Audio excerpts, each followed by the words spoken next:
তাফসীর জগতের সম্রাট,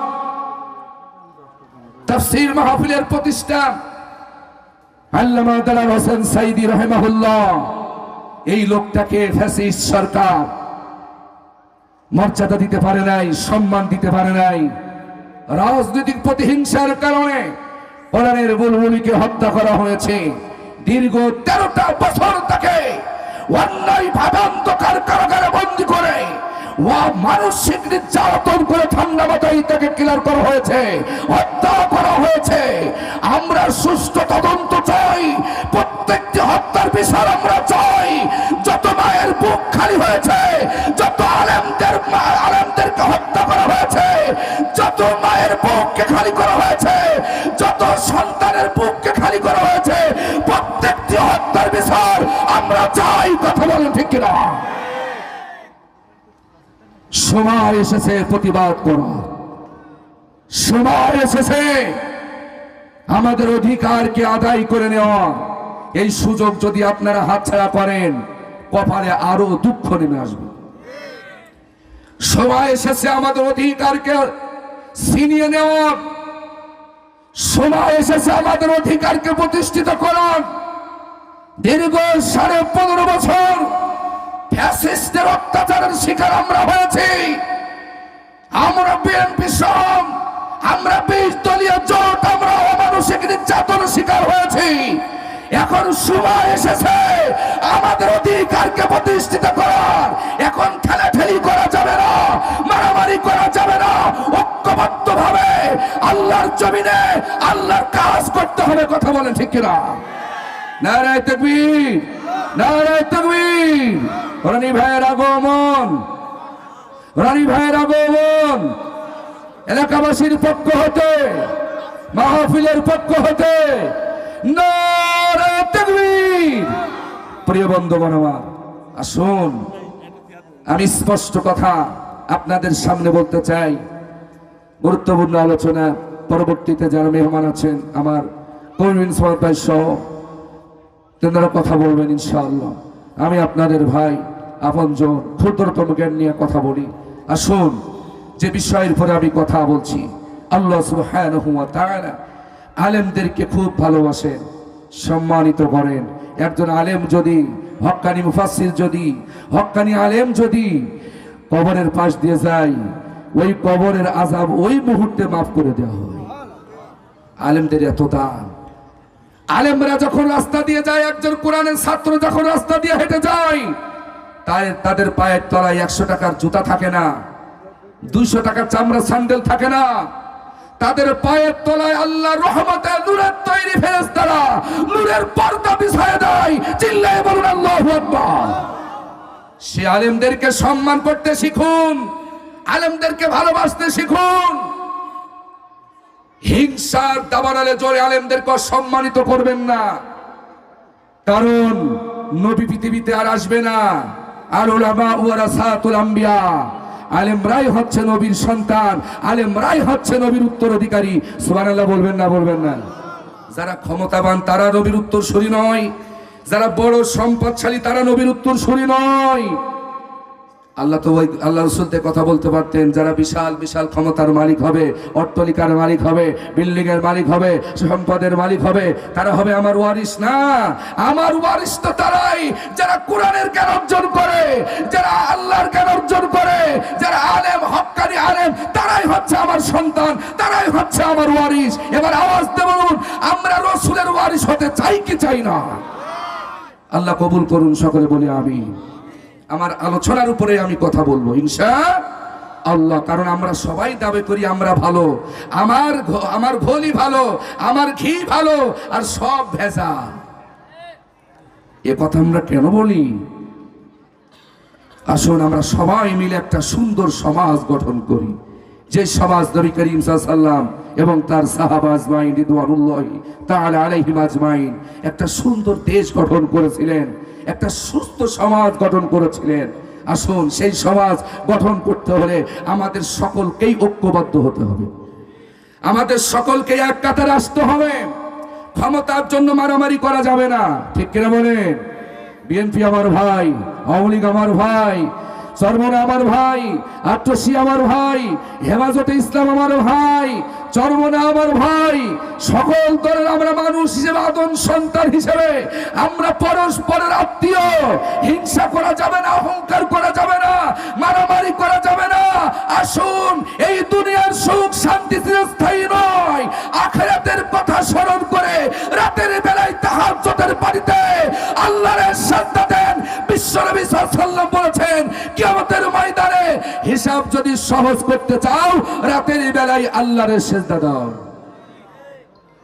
কিয়ামতের ময়দানে হিসাব যদি সহজে দিতে চাও, খুব খেয়াল করে শোনেন, আমি কোরআন হাদিসের বাইরে কোনো কথা বলবো না।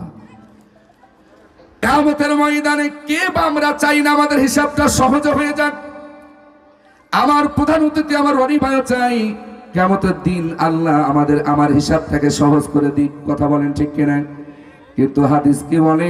আল্লাহ রাসূল সাল্লাল্লাহু আলাইহি ওয়াসাল্লাম বলেছেন, হিসাব যদি সহজে দিতে চাও, প্রত্যেকটা ইমানদারের দায়িত্ব রাতের বেলায় তাহাজ্জুদে যেন আল্লাহর সিজদা দেওয়া হয়। রাতের বেলার ইবাদত এতটাই প্রিয়, যেহেতু এই ইবাদতটা আল্লাহর কাছে সম্মানিত ছিল।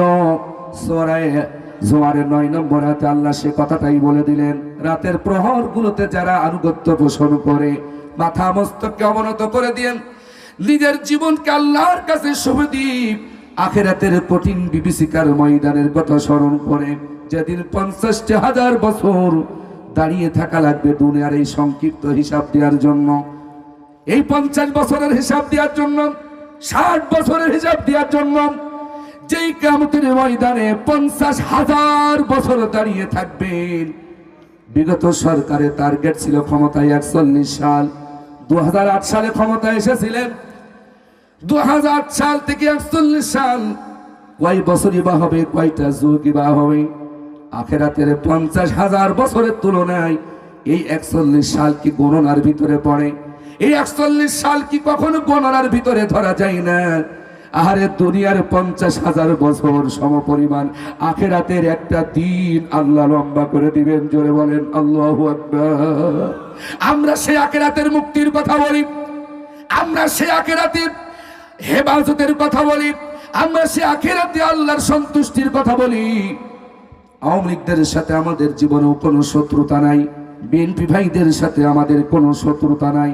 আমরা আল্লাহর গোলাম হিসেবে, আল্লাহর বান্দা হিসেবে আমরা সবাই চাই এই জমিন আল্লাহর, সমুদ্র মহাসমুদ্র আল্লাহর, আকাশ নবমণ্ডল ভূমণ্ডল, যা দেখা যায় যা দেখা যায় না, এই পৃথিবীর ভিতরে যা কিছু আছে, মানব জাতি সহ জিন জাতি সহ, যা চোখের আড়ালে, যা চোখের দৃষ্টিগোচরের ভিতরে আছে, সব কিছুর মালিক হচ্ছে আল্লাহ। আসুন আমরা সে আল্লাহর গোলামি করে কবরের চর জন্য তৈরি হয়ে যাই।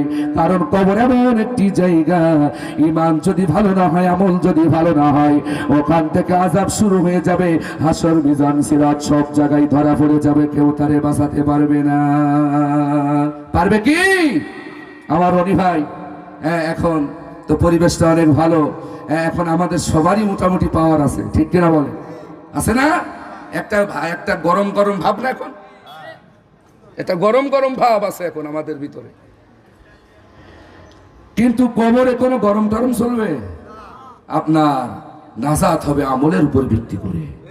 আমল যদি সুন্দর হয়, আমল যদি সুন্দর হয়, আপনি বেঁচে যাবেন।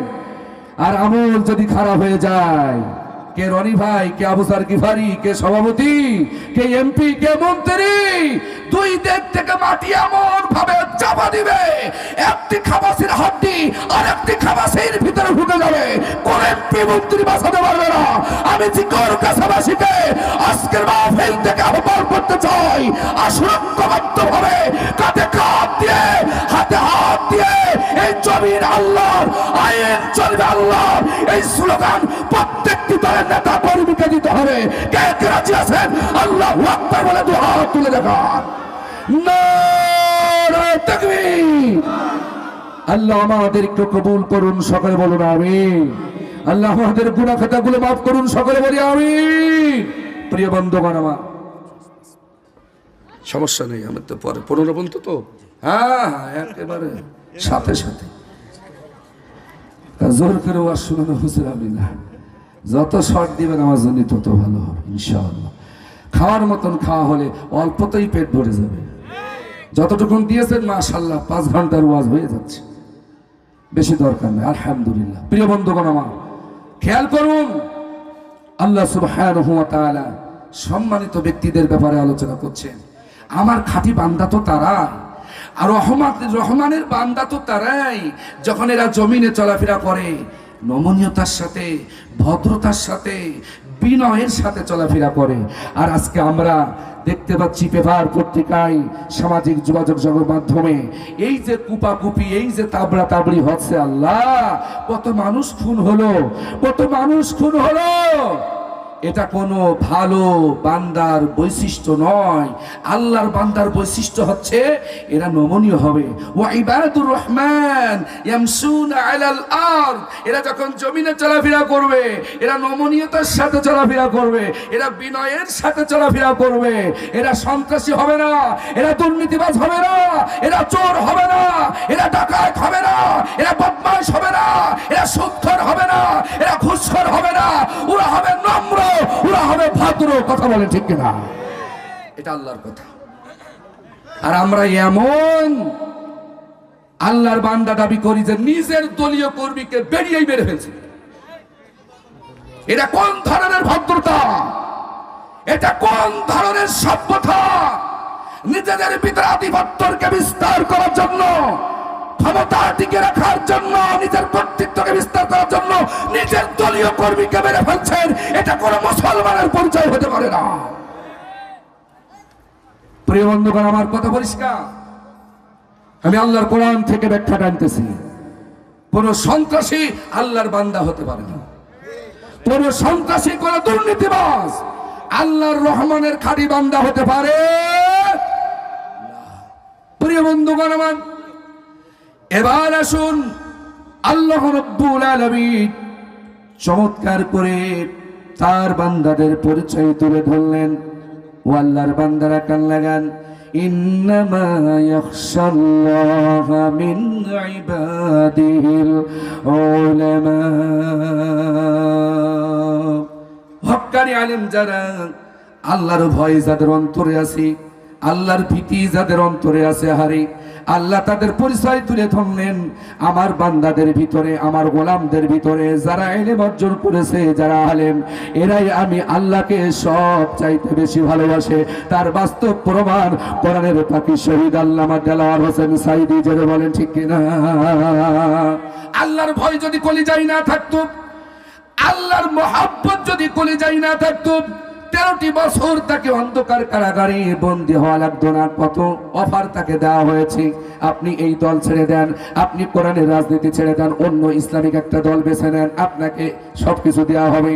কোরআনের বুলবুলি রাজি হয় নাই, কারণ আল্লাহর কোরআনের আয়াতটা এখানে প্রমাণ হয়ে গেল, ইন্নামা ইয়াখশাল্লাহা মিন ইবাদিহিল উলামা। ও আমার যুবকেরা, আমার সম্মানিত ভাইয়েরা, আমার বোনেরা, আর বেপরদাই ভাবে চলো না, নষ্টামি করো না, দুষ্টামি করো না, কবরকে স্মরণ করো, আখিরাতকে স্মরণ করো। রাতের বেলায় আল্লাহর সিজদা দাও, রাতের বেলায় চোখের পানি ছেড়ে যাই না আমাদের পাঠিতে আল্লাহর কাছে ক্ষমা চাও। রাতের বেলায় সবাই ঘুমায় যায়, দুনিয়ার অফিস আদালত বন্ধ হয়ে যায়, দুনিয়ার কলকারখানা বন্ধ হয়ে যায়। আর রাত যত গভীর হয় আল্লাহ রাব্বুল আলামিনের রহমত তত খুলে যায়, আল্লাহ রহমতের দরজা তত উন্মুক্ত হয়ে যায়। এই জন্য আল্লাহ পাক বলে, রাতের প্রহরগুলোতে যারা আমার সিজদা দেয়, দুনিয়ার ভিতরে সব চাইতে খাঁটি এবং একনিষ্ঠ বান্দা তারাই। আমার কাছে এই বান্দাগুলোই কিয়ামতের ময়দানে আরশ আযিমের ছায়ার তলে জায়গা পেয়ে যাবে। জোরে বলুন সুবহানাল্লাহ। আল্লাহ আমাদের সবাইকে তুমি ক্ষমা করে দাও।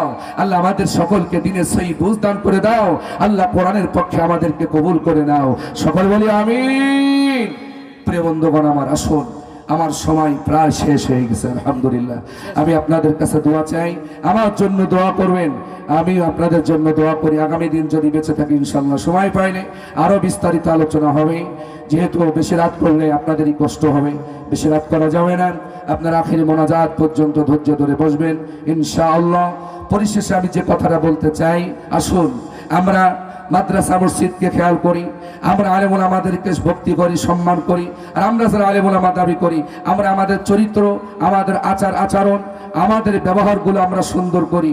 আল্লাহর কোরআনের আয়াতের সাথে আমাদের আমলগুলো যেন অবশ্যই মিল থাকে, সেদিকে আমাদেরকে কঠিন দৃষ্টি দিতে হবে। আমাদের আচরণের কারণে একজন মানুষ যেন ইসলামের দিকে আসতে পারে। প্রিয় বন্ধুগণ, আমার আসুন, আমার প্রিয় শিক্ষকের কাছাবাসী, সকলে সুস্থ থাকেন, সুন্দর থাকেন, সুন্দর থাকেন। দোয়া করে আল্লাহ দেশটাকে যেন একটা সুন্দর সুস্থ সমাজ আমাদের জন্য উপহার দেয়। আমরা সকল দল যেন ঐক্যবদ্ধভাবে একটা সুন্দর দেশ গঠন করতে পারি।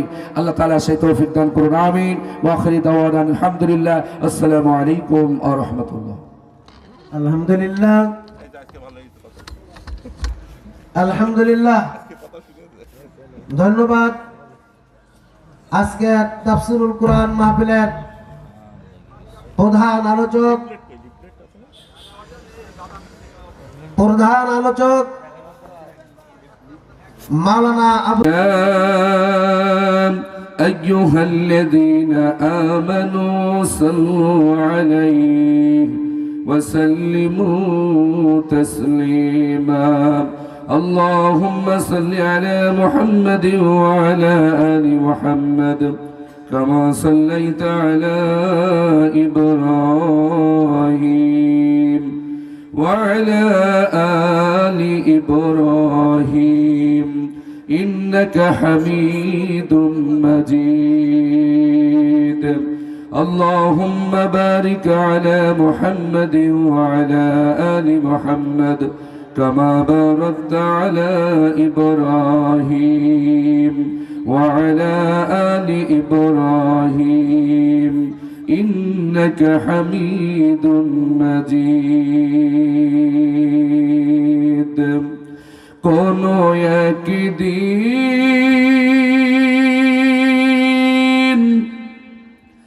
এদেশের আকাশে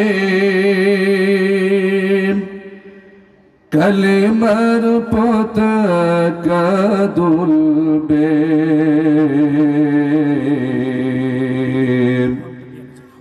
সেদিন সবাই কোরআনি বিধান পেয়ে দুঃখ বেদনা ভুলবে কোনো একদিন এদেশের আকাশে কালিমার পতাকা দুলবে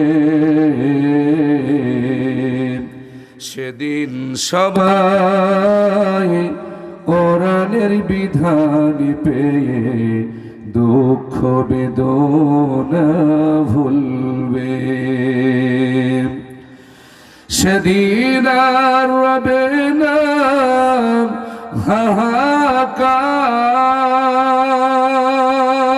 হাহাকার অন্যায় জুলুম ও বিচার সেদিন আর রবে না হাহাকার অন্যায় জুলুম ও বিচার থাকিবে না অনাচার দুর্নীতি কদাচার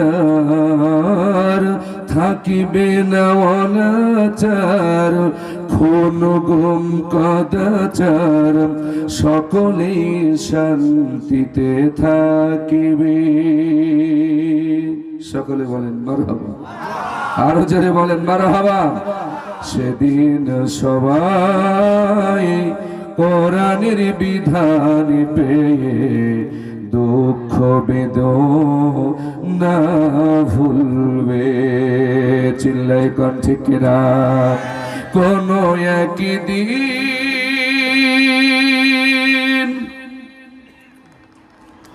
একাকী নিরমণি নির্জন পথে যাবে কোনো জন বাজে কথা কবে না কোনদিন পথে ঘাটে সম্পদের মোহে খুন আর ডাকাতি রবে না। একাকী নিরমণি নির্জন পথে যাবে, কোনো যুবক বাজে কথা বলবে না। কোনদিন পথে ঘাটে সম্পদের মোহে খুন আর ডাকাতি রবে না। সেই দিন আর নয় বেশি দূরে, সেই দিন আর নয় বেশি দূরে, আর কিছু জীবন দিলেই মিলবে। সেদিন সবাই কোরআনের বিধান পেয়ে দুঃখ বেদনা ভুলবে। কোনো একদিন বাংলার আকাশে কোরআনের পতাকা দুলবে। সেদিন সবাই কোরআনের বিধান পেয়ে দুঃখ বেদনা ভুলবে। চিল্লায় বলেন ঠিক কিনা? অশান্তির দাবানলে ওরে জিকর গাছাবাসী, মর্শিদা ধুকে ধুকে আই তোরা দলে দলে কোরআনের পথে ফিরে আয়। যতদিন দূরে রবে ততদিন পিছে রবে, শান্তি আনিতে এই বাংলায়। অশান্তির দাবানলে ওরে জিকর গাছাবাসী, মর্শিদা ধুকে ধুকে আই তোরা ঝাঁকে ঝাঁকে দলে দলে কোরআনের দিকে ফিরে আয়। যতদিন দূরে রবে ততদিন পিছে রবে, শান্তি আনিতে এই বাংলায়। আল্লাহর আইন ছাড়া মানুষের বিধানে আর, আল্লাহর আইন ছাড়া অন্য বিধানে ভাই আমাদের শান্তি না মিলবে। চিল্লায় বলো ঠিক কিনা? সেদিন সবাই কোরআনের বিধান পেয়ে দুঃখ বেদনা ভুলবে। কোন একদিন এদেশের আকাশে কালিমার পতাকা দুলবে। সেদিন সবাই কোরআনের বিধান পেয়ে দুঃখ বেদনা ভুলবে।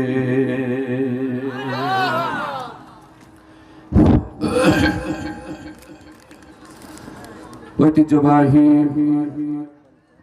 পদ্মপুকুর দক্ষিণ পাড়া যায় মসজিদ প্রাঙ্গণে আয়োজিত পদ্মপুকুর দারুস সালাম কোরআনিয়া হাফেজিয়া মাদ্রাসা ও তিনখানার উদ্যোগে 12তম ঐতিহাসিক তাফসীর কোরআন মাহফিল।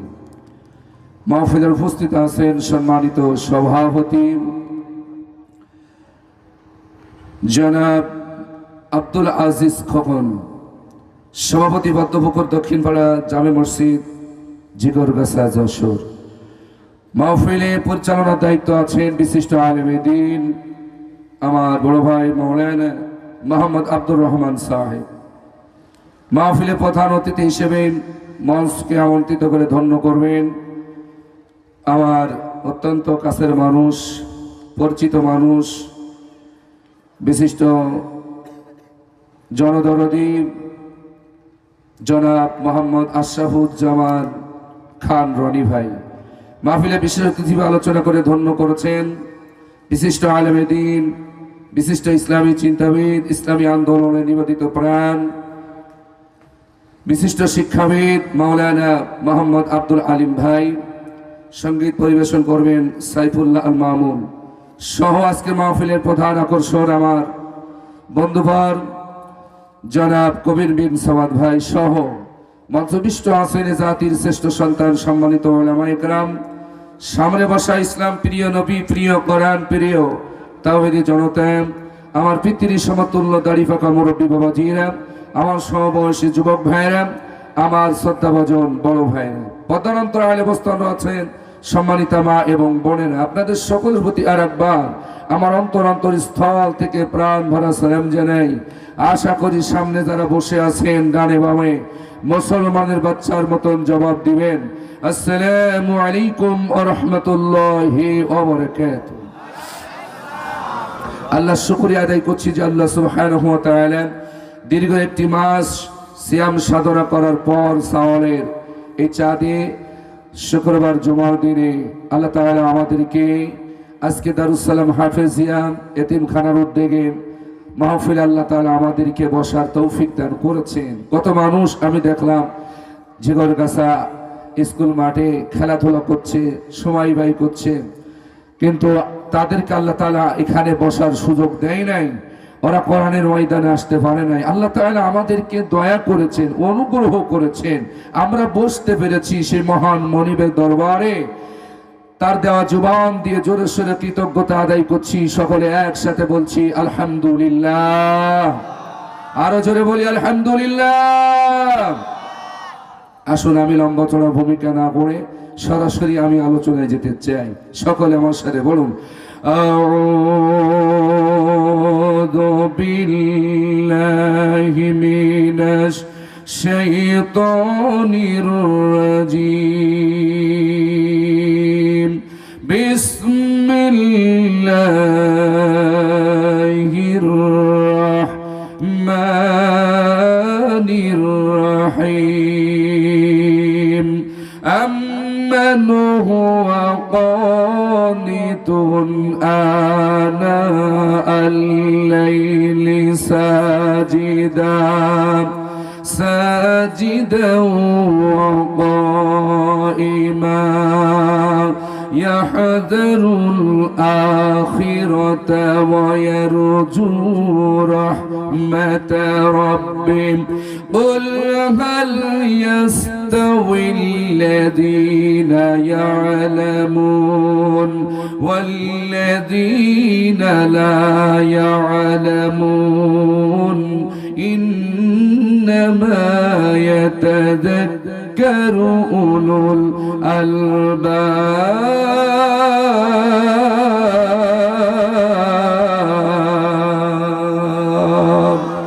আরো জোরে বলুন আল্লাহু আকবার। সূরা আজ-জুমার খুব খেয়াল করে শুনবেন। অল্প সময়ে আমি কথা বলবো, হয়তো 1 ঘন্টা পুরো আমার আলোচনা হবে না, অল্প সময়ে আমি কথা বলবো ইনশাআল্লাহ। মন দিয়ে দিল দিয়ে কোরআন শুনবেন, তাহলে কোরআন আপনাকে হেদায়েতের পথে পরিচালিত করবে। এটা কোরআনের নির্দেশ।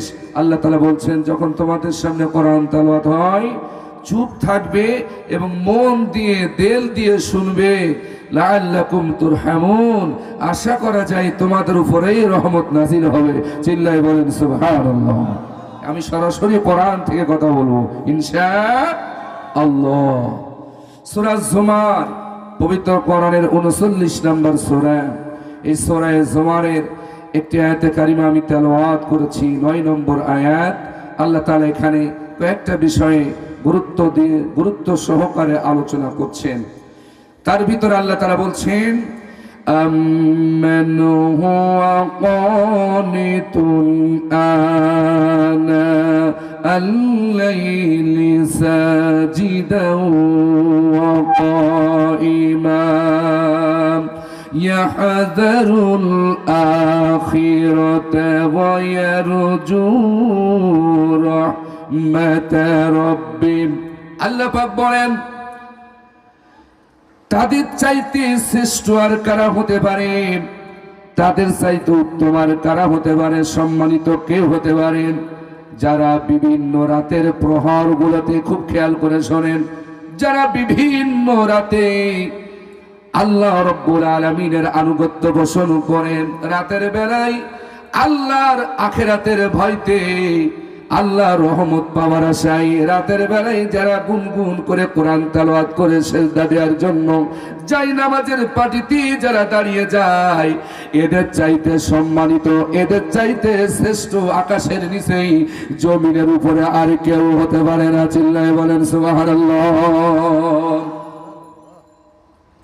সাজিদান ওয়া কাইমান, আল্লাহর সিজদা দেওয়ার জন্য রাতের প্রহরগুলোতে যারা দাঁড়িয়ে যায়, ও আমার যুবকেরা, কত রাত চলে গেল, কত বছর চলে গেল, একটা রাতের জন্য যাই নামাজের পাটিতে সিজদা দিতে পারেন নাই। একটা রাতের জন্য তাহাজ্জুদের পাটিতে চোখের পানি ফেলার মতন সময় আপনার জীবনে হয় নাই। অথচ 40 বছর, 50 বছর, 60 বছর, 70 বছর জীবন থেকে মাইনাস হয়ে গেল। আল্লাহ তাআলা বললেন, আসমানের নিচে জমিনের উপরে তাদের চাইতে সম্মানিত শ্রেষ্ঠ আর কারা হতে পারে? যারা রাতের অন্ধকারে আমার সিজদা দেওয়ার জন্য দাঁড়িয়ে যায়, আনুগত্য পোষণ করে, ইয়াহজারুল আখিরাতা ওয়া ইয়ারজু রাহমাতা রাব্বি, আখিরাতের কঠিন আযাবের ভয়তে, জাহান্নামের ভয়তে বিছানায় পিঠ লাগাইয়া ঘুমাতে পারে না, জাহান্নামের কঠিন শাস্তির ভয়তে ওরা দশকের পরে আরামে বিছানায় ঘুমাতে পারে না। জাহান্নামের কথা যখন রাতের বেলায় বিছানায় ঘুমাতে গিয়া জাহান্নামের কঠিন আযাবের কথা যখন তাদের স্মরণ হয়ে যায়, ওরা আরামের বিছানায় ঠান্ডা হয়ে ঘুমাতে পারে না। ওরা জাহান্নামের ভয়তে আর আখিরাতের কঠিন হিসাবের ভয়তে, ওয়ারজু রাহমাতা রব্বি, আর রবের রহমতের আশায়, আল্লাহর দয়া পাবার আশায় ওরা রাতের বেলায় আমারে সিজদা দেওয়ার জন্য দাঁড়িয়ে যায়। আমি আল্লাহর কাছে সব চাইতে, এই বান্দা বান্দিগুলো সব চাইতে সম্মানিত হয়ে যায়। নারায়ে তাকবীর। আমি কি বানায়া বলছি? এখানে ওলামা হযরত আছেন। তারা আল্লাহর ভাষায় সম্মানিত তারাই যারা বিভিন্ন রাতের প্রহরে অন্ধকারে আল্লাহর সিজদা দেওয়ার জন্য দাঁড়ায়, আখিরাতের ভয়তে এবং আল্লাহর রহমত পাওয়ার আশায়। এই লোকগুলো হচ্ছে আল্লাহর কাছে সম্মানিত। ঘোষণাটা কার? সূরা জুমার 9 নম্বর আয়াত। খুব খেয়াল করেন। অথচ আমরা বাংলাদেশে দেখতে পাচ্ছি দাড়ি চাচা, গোপ আলা, বেনামাজি, সুদখোর, ঘুষখোর, ওরা দাবি করছে আলেমদের চাইতে আমরা দামি, নামাজিদের চাইতে আমরা বড় ভালো মানুষ। এই যে এখন নতুন উবাইদুল কাদের এসেছে, ফজলুর রহমান, এর বক্তৃতা শুনলে মনে হচ্ছে এর পাগলাগারে খুব তাড়াতাড়ি ঢুকাতে হবে। কথা বলেন। এই পাগলামি আর দেশের জনগণ খায় না। এই পাগলামি করার কারণে 45 মিনিটের ভিতরে বাংলাদেশ ছাড়তে বাধ্য হয়েছে ফ্যাসিস্ট স্বৈরাচার। কথা বলে ঠিক কিনা? আবার নতুন করে যদি ফ্যাসিস্টের পরিচয় দেওয়ার জন্য যদি আমরা তৈরি হয়ে যাই, এদেশের তাওহীদের জনতা প্রয়োজন হলে আবার ময়দানে ঝাঁপিয়ে পড়বে। নতুন করে কোন স্বৈরাচার বাংলার জমিনে মাথা চাড়া দিয়ে উঠতে দেওয়া হবে না। কে কে রাজি আছেন আল্লাহু আকবার বলে দুহাত তুলে দেখান। নারায়ে তাকবীর, নারায়ে তাকবীর। আল কোরআনের আলম, আল হাদিসের আলম, কোরআন হাদিস যেখানে, আলেম উলামা যেখানে, নারায়ে তাকবীর। আপনারা ভয় পাচ্ছেন? আপাতত ভয় পাওয়ার সুযোগ আছে। এখন কি আর স্লোগান দিলে কেউ জেলে নিয়ে যাবে না? বাড়ি খেতে কি আর পুলিশ যাবে না? তাহলে আওয়াজ তো জোরে হওয়া উচিত ছিল। ঈদের গোস্ত, গরু গোস্ত খান নাই তো কি খেয়েতে এই জোর হইল আপনাদের বলে? খেয়ে শুধু বাথরুম পর্যন্তই নিয়ে গেলেন। রোজা আমরাও তো ছিলাম, গতকালকে সুন্দরবনে ছিলাম, কয়রা থানাতে, আবার আগামীকালও যাবো ইনশাল্লাহ। এই শুধু এই মাহফিল আমি কর্তৃপক্ষকে বলেছিলাম একটু চেঞ্জ করার জন্য, আমার খুব কষ্ট হয়ে গেল। ডবল গাড়ি ভাড়া, আবার জার্নিটা প্রায় যাওয়ার সময় 5.5 ঘন্টা সময় লেগেছে, রাস্তায় ঈদের সময় জ্যাম, আসার সময় 4.5 ঘন্টায় পৌঁছে গেছি, রাস্তা ফাঁকা ছিল। একেবারে 6 নম্বর কয়রা, আর নদীর ঘা ঘেসে, আবার আগামীকালও যেতে হবে সেখানে। প্রিয় বন্ধুরা আমার, হঠাৎ করে আবার 1 মাস পর এই গরমে প্রোগ্রাম করে কণ্ঠ একেবারে বসে গেছে। তারপর ইনশাআল্লাহ আল্লাহ রহমত নাজিল হবে, যত ঝাড়া মারবো তত কণ্ঠ ক্লিয়ার হবে ইনশাআল্লাহ। কারণ এটা অনুগ্রহটা কার? এ দয়ার নাজিল করেছেন কে? ইনশাআল্লাহ আল্লাহ রহমত নাজিল হবে, কারণ এটা কোরআনের ময়দান, ঠিক কিনা বলেন? আমার আলোচনার মূল বিষয়বস্তু হচ্ছে এই জমিনে আল্লাহর কাছে সম্মানিত কারা। আমরা আল্লাহর কাছে যারা সম্মানিত, আমাদের সম্পর্ক থাকবে সেই সমস্ত লোকদের সাথে। খুব খেয়াল করে শোনেন ভাইরে, দুনিয়ার সব কিছু বোঝেন, আখিরাত বোঝেন না। দুনিয়ার সব কিছু আপনি বোঝেন, কিভাবে চুরি করে খাতি হবে, দুর্নীতি করে খাতি হবে, লুটপাট করে খাতি হবে। আপনি দুনিয়ার সব বোঝেন, আপনি কোরআন বোঝেন না, আখিরাত বোঝেন না, জান্নাত জাহান্নাম বোঝেন না। এইভাবে তো মারা গেলে কবর আপনারে ছাড়বে না, কথা বলেন ঠিক কিনা? আখিরাত আপনারে ছাড়বে না, খুব ভয়াবহ সময় অপেক্ষা করছে কবরে আখিরাতে। আমাদের বলার মূল উদ্দেশ্য হচ্ছে আমরা যেন সতর্ক হয়ে যাই, সাবধান হয়ে যাই। এখানে হাফেজিয়া মাদ্রাসা, এই মাদ্রাসার কত দাম, এই আলেম ওলামাদের কত দাম। কিয়ামতের ময়দানে আলেম ওলামারা যদি একটু ভুল ত্রুটি করে ফেলে, কিয়ামতের দিন হাদিসের ভিতরে আসছে আল্লাহ আলেমদেরকে জনসম্মুখে বিচার করবে না, ওদেরকে পার্সোনাল পর্দার আড়ালে নিয়ে যে বিচার করবে। সুবহানাল্লাহ, জোরে বলবেন না? আলেমদের সম্মানের খাতিরে আল্লাহ তাদের যদি দুনিয়ায় কিছু ভুল ত্রুটি হয়ে যায়, আল্লাহ পাক আলেমদেরকে পর্দার আড়ালে নিয়ে যে বিচার করবেন। কারণ এরা দুনিয়ায় হচ্ছে আল্লাহর দ্বীনের পথে আহ্বান করেছে, এর ভিতরে কিছু ত্রুটি হয়ে যেতে পারে। এই জন্য আল্লাহ কিয়ামতের দিন জনসম্মুখে বিচার করবেন না, তাদের সম্মান বাড়িয়ে দেওয়ার জন্য পর্দার আড়ালে নিয়ে যে বিচার করবেন। আর আজকে আমরা বাংলার জমিনে আলেমদেরকে সম্মান দিতে পারি না, নামাজীদেরকে সম্মান দিতে পারি না, ইসলামপন্থীদেরকে সম্মান দিতে পারি না। আপনি তাগুতের পথে থেকে শয়তানের দল করে আপনি জান্নাত খুঁজতেছেন, এটা হতে পারে না, এটা হতে পারে না। কারণ যিনি আমাদেরকে তৈরি করেছেন তার পক্ষ থেকে ওই শিবানী কোরআনুল কারীম দিয়েছেন। আমাদের পারিবারিক জীবন থেকে শুরু করে আন্তর্জাতিক জীবন পর্যন্ত প্রত্যেকটা সেক্টরে একমাত্র হুকুম চলবে আল্লাহর, কথা বলেন ঠিক কিনা? মানুষের তৈরি করা কোনো আইন চলবে ৭২-এর সংবিধান, এটা হচ্ছে নাস্তিকদের সংবিধান। ৭২-এর সংবিধান এটা হচ্ছে মানব রচিত সংবিধান। এই মানব রচিত সংবিধান দিয়ে মুসলমানদের ভাগ্য পরিবর্তন হবে। এই জন্য আমরা স্লোগান দিয়েছিলাম যে এই সংবিধানকে পরিবর্তন করতে হবে। এই সংবিধান দিয়ে যদি দেশ চালানো হয়, দেশে আজ পর্যন্ত ৭১-এর পর থেকে এই পর্যন্ত শান্তি হয় নাই। কিয়ামত পর্যন্ত যদি এই ৭২ সংবিধান থাকে, এই দেশে শান্তির আশা করা যাবে। কারণ যখন যে দল আসছে তখন তাদের নিজের মতন কোন সংবিধান করে নিচ্ছে, যখন যে সরকার আছে নিজের মতন করে নিচ্ছে। কিন্তু আল্লাহর এই সংবিধানের কোন পরিবর্তন আছে? লা মুবাদদিলা লিকালিমাতিল্লাহ, সিল্লায়ে বলেন সুবহানাল্লাহ। আল্লাহর এই সংবিধানের কোনো পরিবর্তন নাই।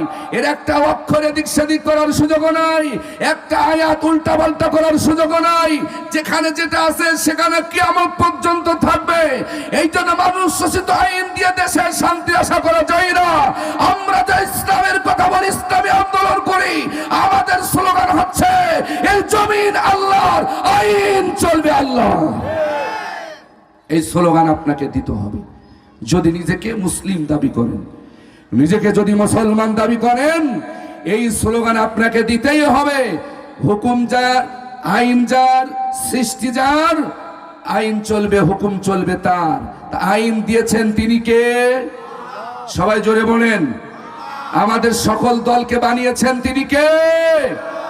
আল্লাহ। আসুন আমার ভাইয়েরা, আমি বিএনপি ভাইয়েরা সহ অন্যান্য অঙ্গ সংগঠন সহ আমি সকল ভাইদেরকে আহ্বান করতে চাই, আসুন দুনিয়ার ক্ষমতার লোভে পাগল না হয়ে আল্লাহর জন্য পাগল হন।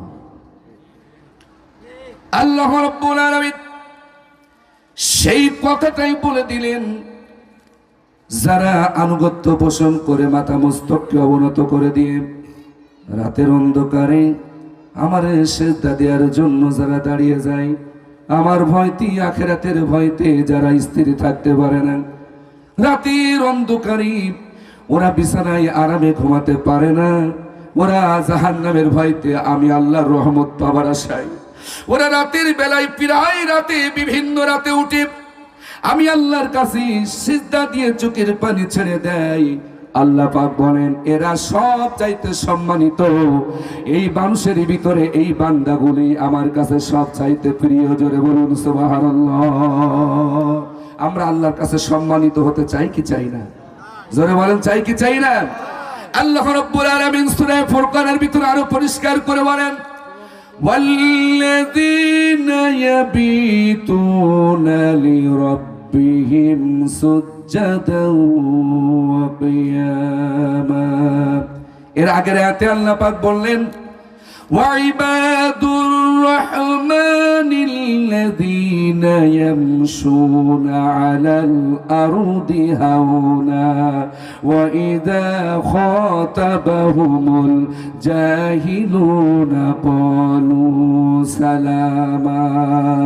রহমানের খাঁটি বান্দা তো তারাই, দয়াময় আল্লাহর বান্দা তো তারাই, যখন এরা জমিনে চলাফেরা করে নমনীয়তার সাথে চলাফেরা করে, ভদ্রতার সাথে চলাফেরা করে, আল্লাহর খাঁটি বান্দা যারা হবে তারা সন্ত্রাসী হবে না, তারা উশৃঙ্খল হবে না, তারা মানুষের সাথে ঝগড়াঝাড়ি করবে না, তারা মানুষের সাথে রক্তক্ষয়ী যুদ্ধে লিপ্ত হবে না, অন্যায়ভাবে মানুষ হত্যা করতে পারবে না, চুরি করতে পারবে না, ডাকাতি করতে পারবে না, বদমাইশি করতে পারবে না, ধর্ষণ করতে পারবে না।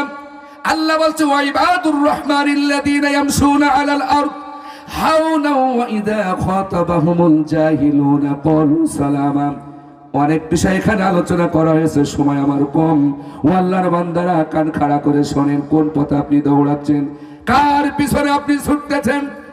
আল্লাহর আনুগত্য বাদ দিয়া, রাসূলের আনুগত্য বাদ দিয়া, আল্লাহর হুকুম বাদ দিয়া কোন নেতার পিছনে আপনি ছুটতেছেন? যে নেতার 5 বার পাতলা পায়খানা হলে সিঙ্গাপুরে দৌড়াতে হয়। চিল্লাই বলেন ঠিক কিনা? আরেকটু হালকা সাউন্ড দাও। যেই নেতার পাতলা পায়খানা হলে চিকিৎসার জন্য দৌড়াতে হয় সিঙ্গাপুরে, বাংলাদেশের মতন জায়গায় তার ট্রিটমেন্ট হয় না। সেই বেঈমান নাস্তিক মুরতাদ কাফের মুশরিক নেতার পিছনে আপনি মুসলমান হয়ে স্লোগান দেন, আবার জান্নাতে যাবেন আল্লাহর, এর চাইতে বোকা, এর চাইতে আবু জাহেল আর কেউ হতে পারে না। আল্লাহর কোরআন বাদ দিয়ে আপনি জাতীয়তাবাদ, মানুষের তৈরি করা আইনের পিছনে আপনি ছুটতেছেন, আর বেহেশতে যাবেন আল্লাহর। এই চিন্তা ধারণা কি কোনো ভালো মানুষের হতে পারে? প্রিয় বন্ধুগণ, আমার কথা স্পষ্ট, আমার কথা ক্লিয়ার, আমার কথা সুজা সাপটা সাটকার কথা বলি আমি। কারণ শিকরগাছার মানুষ আমার সম্পর্কে অনেকটা ধারণা আছে। অনেক বছর ধরে আমি ময়দানে অল্প বয়সে কথা বলি, প্রায় 22 বছর ধরে কথা বলতেছি। সে আমার আওয়ামী লীগের আমলেও, ফ্যাসিস্টদের আমলেও আমি হুঙ্কার দিয়েছি, হক কথা বলতে আমি ভয় পাই না। কারণ মরতেই যখন হবে আল্লাহর কোরআনের জন্য মরতে চাই, মরতেই যখন হবে ঈমান নিয়ে মরতে চাই, মরতেই যখন হবে ইসলামকে বুকে ধারণ করে মরতে চাই, মরতেই যখন হবে শাহাদাতের মওত অর্জন করতে চাই। কাপুরুষ হয়ে 100 বছর থেকে বেঁচে কোনো লাভ নাই, এর চাইতে একদিন হলে ঈমান নিয়ে সিংহের মতো গর্জন দিয়ে বাঁচতে চাই। কে কে রাজি আছেন? আল্লাহু আকবার বলে 2 হাত তুলে দেখা। নারে তাকবীর, নারে তাকবীর, আরো জোরে নারে তাকবীর। আল কোরআনের আলম, আল হাদিসের আলম, নারে তাকবীর, নারে তাকবীর। আল্লাহু আকবার। এ নামটা কার? জোরে বলুন। জানাজা শুরু হয় কি দিয়ে? আজান শুরু হয় কি দিয়ে? একামত শুরু হয় কি দিয়ে? প্রত্যেকটা রাকাতে আল্লাহু আকবার আছে না নাই? তাহলে আপনি সব জায়গায় আল্লাহু আকবার মেনে নিচ্ছেন, ময়দানে মাইনাস কেন? ঠিক কিনা? তাহলে বোঝা যাচ্ছে আপনি সুবিধাবাজ, জিন্দাবাদ, এতে কোনো সন্দেহ নেই। আপনি জানাজায় আল্লাহু আকবার ধ্বনি দিচ্ছেন, 5 ওয়াক্ত আজানে আল্লাহু আকবার ধ্বনি দিচ্ছেন, ছেলে মেয়ে হলে আল্লাহু আকবার ধ্বনি দিচ্ছেন, সব প্রত্যেকটা রাকাতে রাকাতে আল্লাহু আকবার ধ্বনি দিয়ে আপনি নামাজ আদায় করছেন, আল্লাহু আকবার কান ধরে বলছেন যে আল্লাহ তুমি বড়, তুমি মহান, তোমার চাইতে কর্তৃত্ব আর পৃথিবীতে কারো না। এই সাক্ষ্য দিয়ে আপনি নামাজ থেকে বেরিয়ে আবার সে আল্লাহর বিরুদ্ধে আন্দোলন করছেন। আপনি কয় নাম্বার মানুষ? আপনি বিবেকের কাছে প্রশ্ন। এত বলা লাগবে কেন? এত বলা লাগবে কেন? প্রত্যেকটা জায়গায়, ইসলামের জায়গায় আপনি আল্লাহকে অনুসরণ করছেন, আর যখন রাজনীতির ময়দানে আল্লাহর কথা বলা হয় তখন আপনার মনটা বেজার হয়। তার মানে বোঝা যাচ্ছে আমরা মুখে বলি এক, অন্তরে উল্টা। আরবি থেকে বলা হয় মুনাফিক দোদুল্যমান। আর মুনাফিক অবস্থায় যারা মারা যাবে ওরা জাহান্নামের সব চাইতে নিম্ন স্তরে থাকবে। প্রিয়কান্তরা বন্ধুরা আমার, আল্লাহ রাব্বুল আলামিন আলেমদেরকে সব চাইতে বেশি সম্মানিত করবেন। আল্লাহ পাক আলেমদেরকে এত মর্যাদা দিয়েছেন। আল্লাহ সুবহানাহু ওয়া তাআলা কোরআন কারীমের ভিতরে স্পষ্ট বলে দিয়েছেন, কুল হাল ইয়াস্তাউইল্লাযীনা ইয়া'লামুন ওয়াল্লাযীনা লা ইয়া'লামুন। নবী আপনি বলুন, যারা জানে আর যারা জানে না, যারা মানে আর যারা মানে না, যারা আমল করে আর যারা করে না, যারা জ্ঞান অর্জন করে আর যারা জ্ঞান অর্জন করে না, এরা আমি আল্লাহর কাছে কখনো সমান হতে পারে না। যারা আমার উপরে জ্ঞান অর্জন করেছে এরা সব চাইতে আমার কাছে সম্মানিত হয়েছে। জোরে বলুন সুবহানাল্লাহ। ইয়ারফাইল্লাহুল্লাযীনা আমানু মিনকুম ওয়াল্লাযীনা উতুল ইলমা দারাজাত। লম্বা চারা বক্তৃতা সূরা মুজাদালার ভিতরে দেওয়া হয়েছে। আল্লাহ রাব্বুল আলামিন বলেন, যারা ইলম অর্জন করেছে, যারা জ্ঞান অর্জন করেছে, কোরআনের ইলম অর্জন করেছে, আল্লাহ পাক বলেন তাদের মর্যাদা আমি আল্লাহ বহু গুণে বাড়াইয়া দিব। চিল্লায়ে বলেন সুবহানাল্লাহ। সে আলেমদেরকে আমরা সম্মান করতে পারি না, সে আলেমদেরকে আমরা মর্যাদা দিতে পারি না, সে আলেমদেরকে আমরা ভালোবাসতে পারি না। হে আমার ফিকর কাছাবাসী, কান খাড়া করে শোনেন। এদেশের যারা হক্কানি আলেম, হক্কানি মুহাদ্দিস, মুফাসসির, মুহাক্কিক, এরা নিঃসন্দেহে রাতের বেলায় তাহাজ্জুদের পাটিতে, যাই নামাজের পাটিতে গুনগুন করে আল্লাহর সেজদা দিয়েছে, আল্লাহর কাছের জন্য চোখের পানি ফেলেছে। কোরআনের বুলবুলি শহীদ আল্লামা দেলাওয়ার হোসেন সাইদি, আহারে 13টা বছর অন্ধকার কারাগারে জেলখানায় তাহাজ্জুদের নামাজ আদায় করেছেন। আল্লাহ পাক বলছেন রাতের প্রহরগুলোতে আমার যারা সেজদা দেয় আখিরাতের ভয়তে, আমার রহমত পাওয়ার আশায়, এই লোকগুলো আমার কাছে সবচাইতে প্রিয়। যারা জানে আর যারা জানে না এরা কখনো সমান হতে পারে। এই আয়াতের ব্যাখ্যা হাদিসের ভিতরে অনেক দেওয়া হয়েছে, কারণ আয়াতের ব্যাখ্যা যদি সঠিকভাবে অনুধাবন করতে চান অবশ্যই আপনাকে হাদিস পড়া লাগবে। আয়াতের ব্যাখ্যা যদি আপনি সঠিকভাবে নিতে চান অবশ্যই আপনাকে হাদিস গবেষণা করা লাগবে। আল্লাহ রাব্বুল আলামিনের হাবিব সাল্লাল্লাহু আলাইহি ওয়াসাল্লাম বলেছেন, এই আলেমরা যখন ইশার সালাত আদায় করে নাকে তেল দিয়ে আরামে ঘুমাবে, আর একজন জাহেল মূর্খ সারা রাত সিজদা দিবি, সারা রাত ইবাদত করবে। এই হাদিস আপনাদের জানা আছে, জানার পরও আমরা আলেমদেরকে সম্মান করতে ব্যর্থ হয়ে গেছি। আমরা জানার পরও আলেমদেরকে আমরা মর্যাদা দিতে পারি নাই। আল্লাহ রাসূল সাল্লাল্লাহু আলাইহি ওয়াসাল্লাম বলেছেন, এই সমস্ত আয়াতের ব্যাখ্যা তিনি সুন্দর করে পরিষ্কার করে দিয়েছেন। একজন আলেম সারা রাত ইশার সালাত আদায় করেন, আসসালাতু খায়রুম মিনান নাওম, ফজর উদিত হওয়া পর্যন্ত ওরা ঘুমাবে, এরপরে ফজর সালাত আদায় করতে চলে যাবে। আর একজন জাহেল মূর্খ সারা রাত সেজদা দিবে। এই জাহেলের ইবাদতের চাইতে, সেজদার চাইতে একজন আলেমের ঘুম আল্লাহর কাছে তার চাইতে দামি হয়ে যায়। সুবহানাল্লাহ, জোর হলো না?